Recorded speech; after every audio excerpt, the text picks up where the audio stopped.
Rapid plot hair oil பல ஆண்டுகளுக்கு முன்பே தமிழரின் பாரம்பரியமான ஆயுர்வேதத்தில் சித்த மருத்துவத்தில் கூறப்பட்டுள்ளது. நமது தாத்தா பாட்டி அம்மா அப்பா அவர்களிடம் கேட்டாலே நமக்கு தெரியும். ஏனெனில் முந்தைய காலத்தில் இந்த முயல் இரத்த எண்ணெய் பெரும் அளவில் அவர்களால் பயன்படுத்தப்பட்டு வந்தது. கோயம்புத்தூர், பொள்ளாச்சி, இருப்பூர், ஈரோடு, திருநெல்வேலி, தூத்துக்குடி, கன்னியாகுமரி போன்ற பகுதிகளில் இந்த எண்ணெய் பெரும் அளவில் காணப்பட்டது.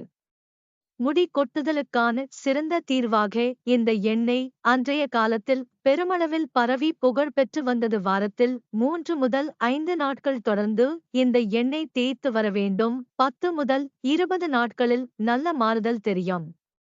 தொடர்ந்து 3 மாதங்கள் தேய்த்து வந்தால் முடி கருகருவென அடர்த்தியாக வளர்ந்து வரும். ரசாயனம் கலந்த எண்ணெய்களை பயன்படுத்துவதை விட்டுவிட்டு இது போன்ற பாரம்பரிய ஆயுர்வேத சித்த மருத்துவ எண்ணெய்களை